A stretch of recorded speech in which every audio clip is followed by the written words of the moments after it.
नमस्कार. आज चैत्र कृष्ण द्वितीया शके 1937 सादर करीत आहोत ठाणे वार्ता. ठळक घडामोडी. रिक्षा चालकांच्या आंदोलनामुळे सर्वसामान्य ठाणेकरांचे हाल. सकाळ संध्याकाळची विशेष न्यायालय आर्थिक तरतुदी अभावी बंद. आणि धुळीच्या वादळाने उंच इमारतीतील रहिवाशांमध्ये घबराट. या आणि इतर घडामोडी विस्तृतपणे पण काही क्षणातच. ठाणे वार्ता पहा श्रीस्थानक वाहिनीवर. आता सकाळी 9:15 पासून रात्री 9:15 पर्यंत ठाणे वार्ता, ठाण्यातील पहिलं दृकश्राव्य माध्यम. श्रीस्थानक वाहिनी ठाण्याची स्वतःची वाहिनी. ठाण्यातील घडामोडी, कार्यक्रम, वादविवाद, अगदी गाणी, नाटकं याचा आनंद घर बसल्या. पहा श्रीस्थानक वाहिनी, आपल्या ठाण्याचं हक्काचं व्यासपीठ. श्रीस्थानक वाहिनी. ठाणे वार्ता आता संकेतस्थळावर देखील ठाणेवार्ता.com वर क्लिक करा आणि ठाण्याच्या घडामोडी जाणून घ्या. ठाण्यातील पहिलं ऑनलाईन माध्यम ठाणेवार्ता.com. नमस्कार मंडळी, दर रविवारी पाहायला विसरू नका. नमस्कार मंडळी, आपल्या प्रश्नांचं थेट उत्तर. ठाणे वार्ता पहा श्रीस्थानक वाहिनीवर. आता सकाळी 9:15 पासून रात्री 9:15 पर्यंत ठाणे वार्ता, ठाण्यातील पहिलं दृकश्राव्य माध्यम. ठाणे शहर रिक्षा टॅक्सी संयुक्त कृती समितीच्या वतीने विविध मागण्यांसाठी प्रादेशिक परिवहन कार्यालयावर मोर्चा काढण्यात आला होता. कोणतीही पूर्वसूचना नसताना अचानक रस्त्यावरून रिक्षा गायब झाल्यामुळे ठाणेकरांना त्याचा चांगलाच फटका बसला. प्रादेशिक परिवहन विभागाने रिक्षा चालकांविरोधात एक मोहीम उघडली असून या मोहिमेला रिक्षा चालकांचा विरोध आहे.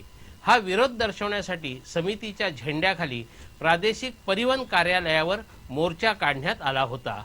या मोर्चामध्ये मोर्चेकरी अनेक घोषणा देत होते. नहीं चलेगी, नहीं चलेगी, आरटीओ की दादागिरी नहीं चलेगी, हप्ताखोरी बंद करा, ट्रॅफिक पोलीस चोर है, अशा अनेक घोषणा ते देत होते. त्याचप्रमाणे ह्या मोर्चामध्ये सर्व पक्षांचे झेंडे निदर्शकांच्या हाती दिसत होते. सकाळी रस्त्यावरून रिक्षा धावत होत्या, मात्र 11 नंतर हळूहळू रिक्षा गायब झाल्या. सुरुवातीला याची कल्पना कोणालाच नसल्यामुळे प्रवाशांचे चांगलेच हाल झाले. विशेषतः लांबच्या भागात राहणारे ठाणेकर, शाळकरी विद्यार्थी अशांना याचा चांगलाच फटका बसला. रस्त्यावर रिक्षा नसल्यामुळे फारशी वाहतूक कोंडी कुठेही जाणवत नव्हती. रस्त्यांवर वाहनांचा शुकशुकाट जाणवत होता. रिक्षा नसल्यामुळे अनेकांनी ठाणे परिवहन सेवेच्या बसचा आधार घेण्याचा प्रयत्न केला. यामुळे परिवहन सेवेच्या बसेस गर्दीने भरून वाहत होत्या. संध्याकाळपर्यंत हीच परिस्थिती होती. रिक्षावरील कारवाई शिथिल करावी, रिक्षा परवाने एक वेळ संधी देऊन नूतनीकरण करावं, ऑनलाईन रिक्षा परवाना वाटप प्रक्रियेत 10वी नापास, 8वी पास अशांना परवाना देण्यात आला नाही तो दिला जावा, अशा विविध 11 मागण्यांसाठी वर्तकनगर, मानपाडा, पाचपाखाडी, कोपरी अशा विविध भागातील रिक्षा चालकांनी रिक्षा बंद ठेवून प्रादेशिक परिवहन कार्यालयावर मोर्चा काढला होता. ठाण्यातील नितीन कंपनीपासून सुरू झालेला हा मोर्चा प्रादेशिक परिवहन कार्यालयावर नेण्यात आला. मोर्चातील रिक्षा चालकांनी काही खासगी बसेसलाही यामध्ये लक्ष केलं, तर काही प्रवाशांना जबरदस्तीने रिक्षातून उतरवण्यात आलं. यामुळे प्रवाशांकडून नाराजीच व्यक्त केली जात होती. खरं तर बेशिस्त रिक्षा चालकांना शिस्त लावण्याची आवश्यकता असताना कोणताही राजकीय पक्ष यासाठी प्रयत्न करत नाही. मात्र रिक्षा चालकांच्या प्रश्नासाठी ठाणेकरांना वेठीस धरलं जात असल्याबद्दल नाराजी व्यक्त केली जात होती. शैक्षणिक क्षेत्रातील बाजारीकरणाविरोधात पालकांनी आवाज उठवण्याची गरज शैक्षणिक क्षेत्रातील अनागोंदी कारभाराबाबत 18 वर्षे आवाज उठवणाऱ्या फोरम फॉर फेअरनेस इन एज्युकेशनचे अध्यक्ष जयंत जैन यांनी व्यक्त केली. धर्मराज्य पक्षातर्फे शैक्षणिक क्षेत्रातील अनागोंदी कारभाराविरोधात जनजागृती सभेचं आयोजन करण्यात आलं होतं. या सभेत मार्गदर्शन करताना जयंत जैन यांनी ही गरज व्यक्त केली. यावेळी जैन यांनी दरडोई शुल्क, पालक शिक्षक संघ, वह्या पुस्तकं, शालेय साहित्यांची खरेदी, संगणक शुल्क, शिक्षण हक्क कायदा, 25% आरक्षण, शुल्क वाढ अशा विविध विषयांवर मार्गदर्शन केलं. जोपर्यंत विना अनुदानित शाळांच्या शुल्क ढाच्याबद्दल धोरण ठरत नाही तोपर्यंत शुल्क वाढ करू नये.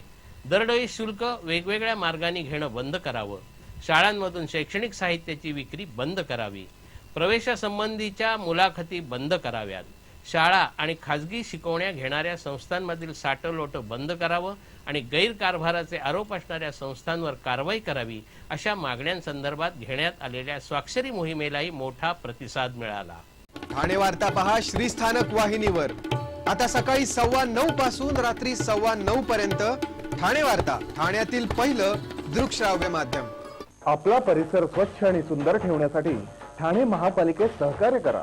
ओला सुका कचरा वेगवेगळा जमा करा आणि रोगराईपासून मुक्तता मिळवा. मौसम सारीज आणि मौसम फॅशन होलसेल मध्ये विश्वसनीय नाव. बस्ता आणि ऑफिस वेअरचे dress material, party wear, daily wear, semi stitch, readymade gown आणि कुर्ती.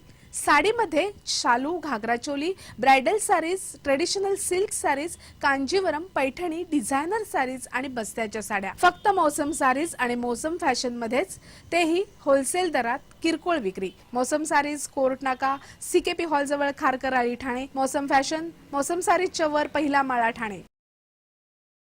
ठाणे वार्ता आता संकेतस्थळावर देखील ठाणेवार्ता.com वर क्लिक करा आणि ठाण्याच्या घडामोडी जाणून घ्या.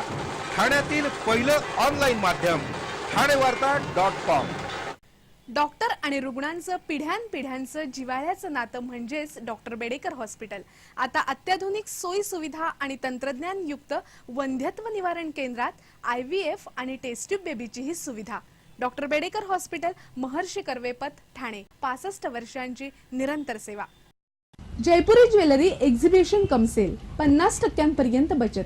American diamond sets, mangalsutra, fancy bracelet, fancy earring top, radium आणि गोल्ड प्लेटेड बांगड्या आणि अन्य ज्वेलरी फक्त जयपुरी ज्वेलरी एक्झिबिशन मध्ये, अशोका बेसमेंट जवळ, गोखले रोड, नौपाडा, ठाणे पश्चिम. ठाणे वार्ता पहा श्रीस्थानक वाहिनीवर.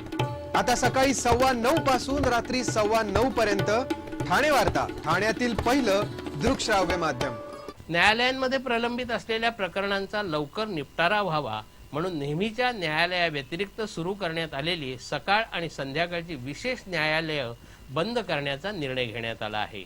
शासनाने न्यायालयामध्ये मोठ्या प्रमाणावर प्रलंबित असलेल्या प्रकरणांचा निपटारा व्हावा म्हणून मोठी वाजत गाजत सकाळ आणि संध्याकाळ विशेष न्यायालय सुरू केली होती. प्रत्येक वेळी सुट्टी घेणं अशक्य आहे अशा आशिलांनाही या न्यायालयाचा काहीसा फायदा होत होता. पण पुरेशा आर्थिक तरतुदी अभावी ही न्यायालय बंद करण्याचा निर्णय घेण्यात आला आहे. मात्र याबाबत वकील संघटना आणि न्यायालयीन वर्तुळातही नाराजी व्यक्त होत आहे. मुंबई उच्च न्यायालयाने याबाबत एक परिपत्रक सर्व न्यायालयांना पाठवलं आहे. 14व्या वित्त आयोगातील योजनांनुसार सकाळ आणि संध्याकाळच्या न्यायालयांसाठी आर्थिक तरतूद न करण्यात आल्यामुळे 31 मार्च पासून ही न्यायालय बंद होतील असं या परिपत्रकात स्पष्ट करण्यात आलं आहे. ठाण्यातील उंच इमारतींमध्ये राहणारे रहिवासी अचानक उठलेल्या धुळीच्या वादळाने भयभीत झाले होते. काल दुपारी 2च्या सुमारास अचानक या धुळीच्या वादळाची चाहूल ठाणेकरांना लागली.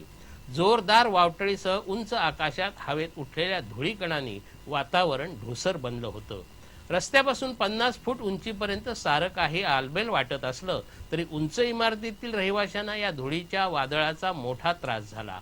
दूरपर्यंत धुळीचे लोट पसरल्याने उंच इमारतीत राहणाऱ्या रहिवाशांना आपल्या घराची दारं खिडक्या बंद करून बसावं लागलं होतं. यामुळे अशा इमारतींमध्ये राहणाऱ्या रहिवाशांमध्ये घबराट निर्माण झाली होती. या वादळाबरोबरच विविध अफवांचीही वावटळ निर्माण झाल्याचं दिसत होतं. सुदैवाने यामध्ये कोणताही अनुचित प्रकार घडला नाही. सौदीत झालेल्या धुळीच्या वादळाचे हे परिणाम असल्याचं हवामान तज्ज्ञांकडून स्पष्ट करण्यात आलं.